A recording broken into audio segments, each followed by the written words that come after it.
Okay, have you ever known somebody, and let's say this one is a male, who really looks down his nose at other people, thinks he's superior to anybody he runs across.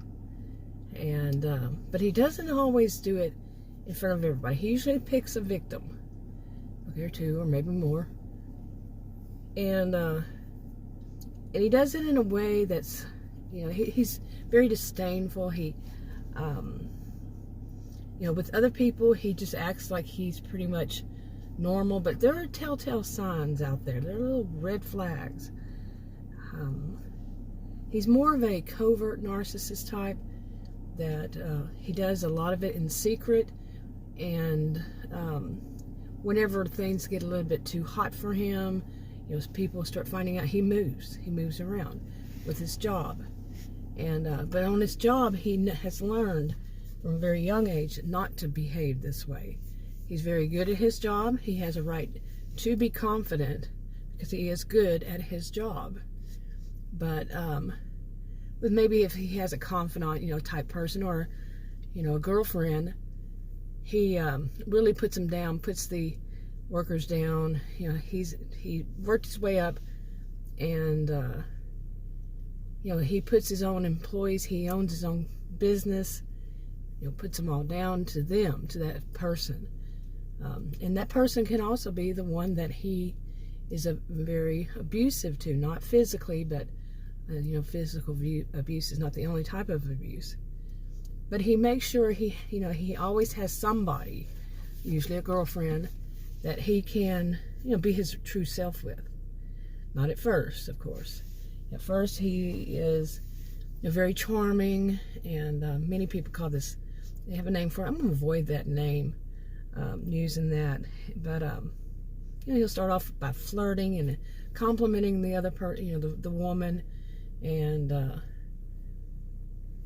overall, he's drawing her in. That's what we used to call it, just drawing somebody in.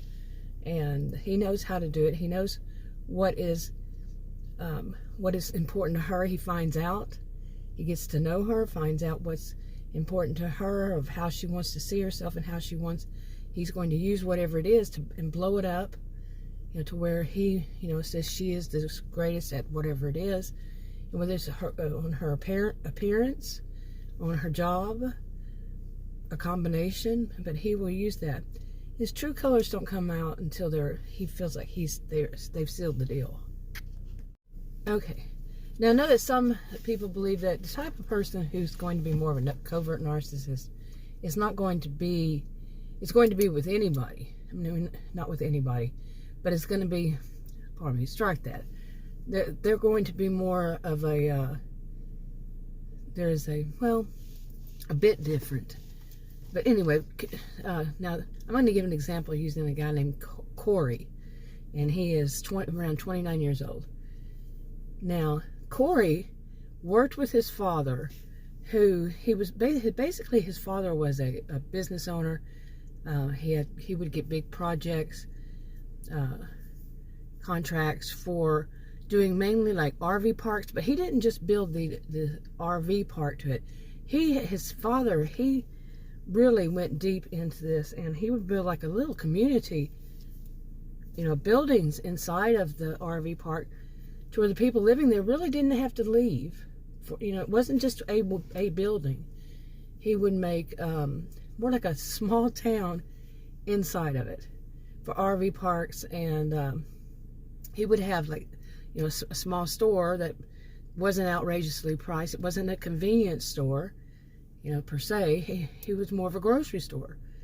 And, things like they would have a laundromat, and maybe, each building that he would have a few buildings that were for, different things that people buy or they needed in those RV parks.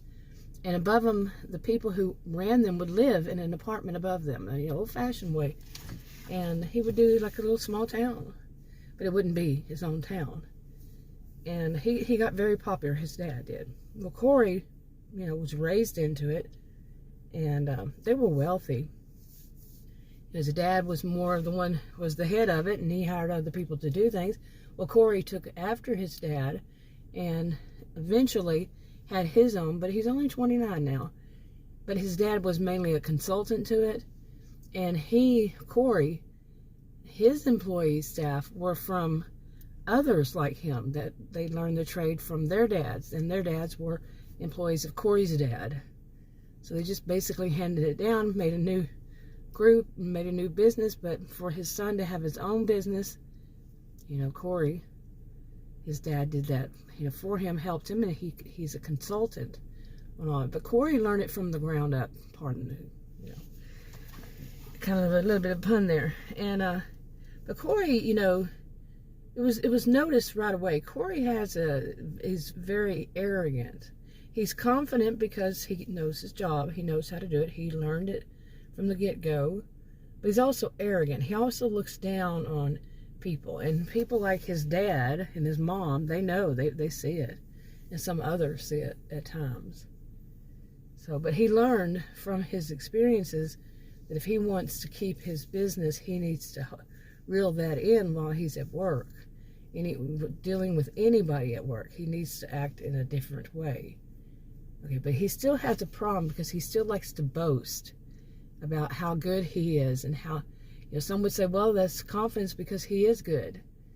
And some would say, no, when he boasts like he does, it's that part, the bad part to it, to him. So, okay, now, like I said, Corey's dad, he'd get all these big projects to build these places because he was really well known in Texas. Okay, and he built one of them, in this really wealthy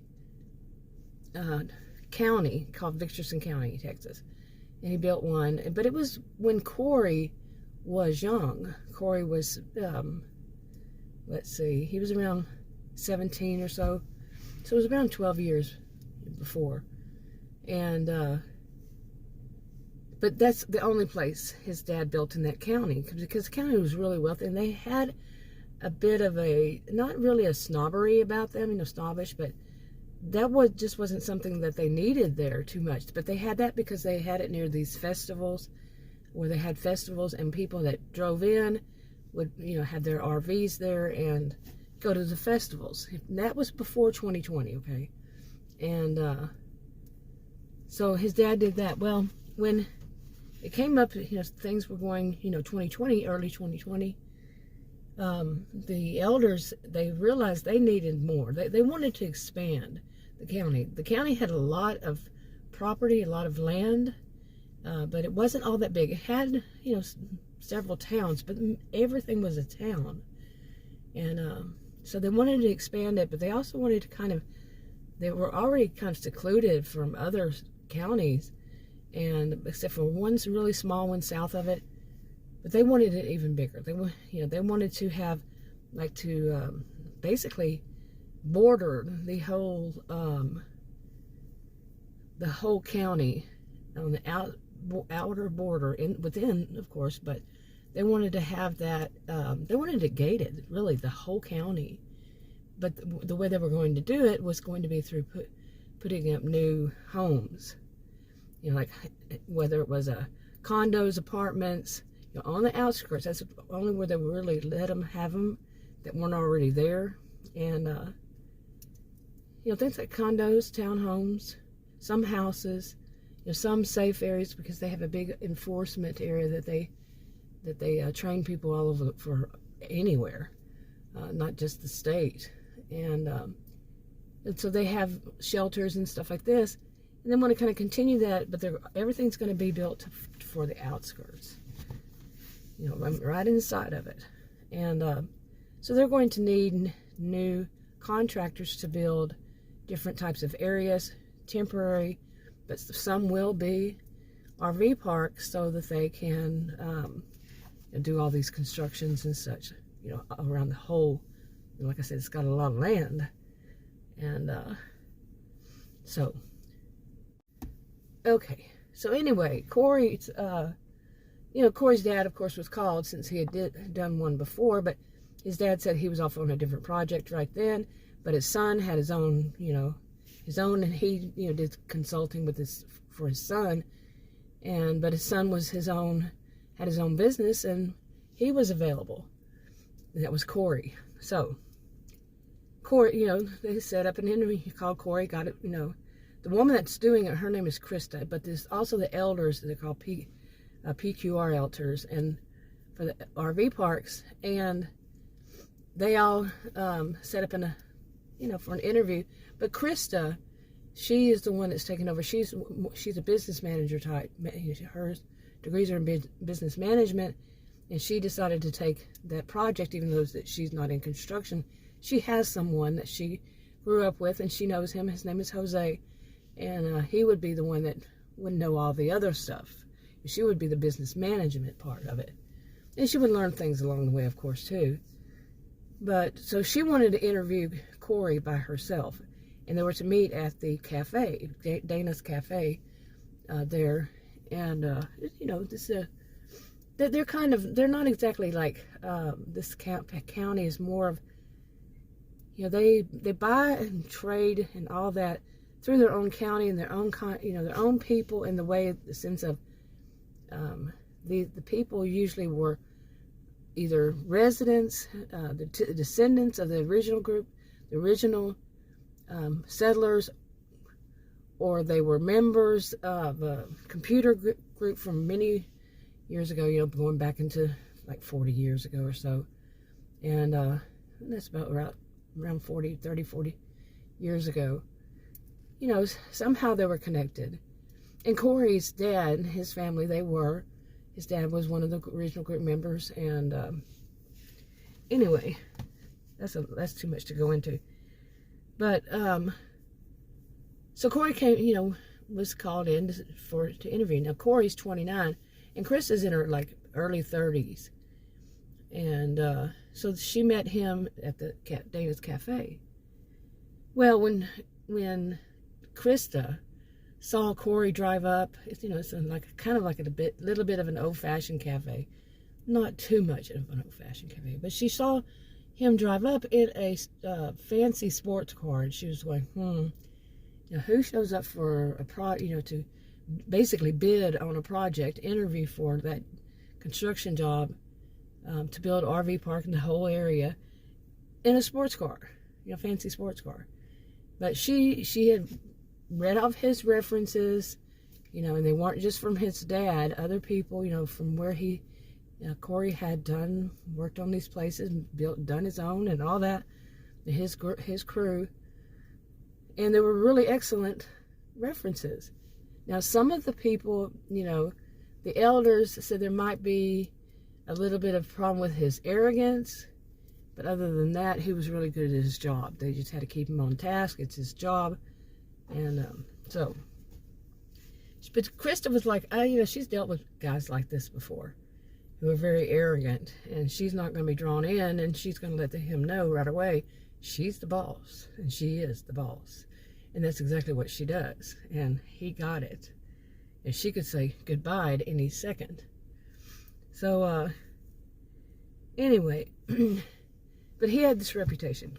Corey has this kind of thing of being really haughty and arrogant, and looks down his nose at people, and so on and so forth.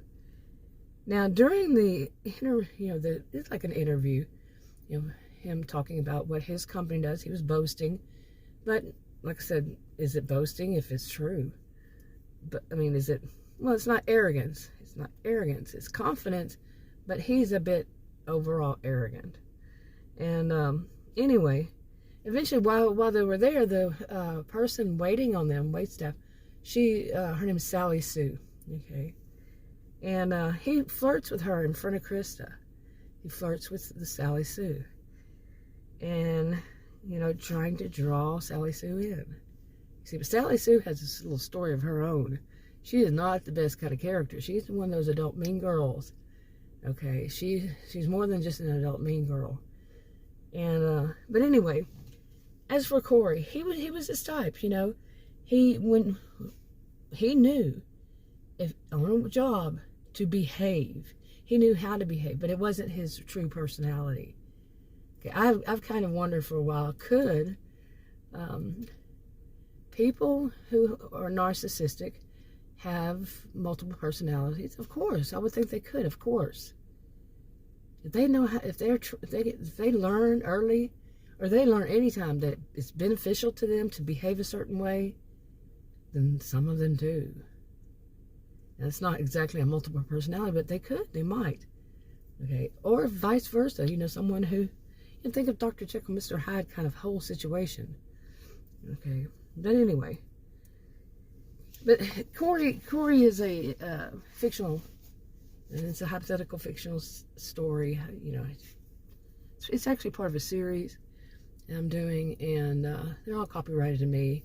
But I'm wanting to get this one out because this thing of haughty, I always get that word wrong, haughty and arrogant, you know, overall disdainful people, you know, they feel superior to other people, and they really, many of them show it flat out. If there's no reason for them to not, you know, like Corey wouldn't at work, you know, anything on any job or any bidding for any job or anything like that, he won't. But if there's any reason he can, he will. If there's any kind of situation he's not going to have any kind, he thinks, have any kind of negative consequences to pay for it, he'll be his true self, which he feels he's superior to every being on the planet. You know, but I have noticed personally myself, people like this, they do have people they see as a bit superior to, you know, and they want to be part of that crowd. Okay, but they still, amidst their own, they're this way. You know, they still have people like they see as an idol, as idols. So that's my experience. That's not going to be, none of this is going to be like anybody else. You know, everybody's going to experience that kind of thing the same way or see the same thing. But yeah, you know, some of them are like that, you know, very good in public, but in their homes or among their friends, among their family, like even their family from birth, they are who they really truly are. Okay, and some would say that those that are like that are more what is the term, vulnerable, but not necessarily. It's not a one size fits all kind of thing, seriously, to me. Anyway, I'm going to wrap this one up. I'll talk to you on another video. Bye.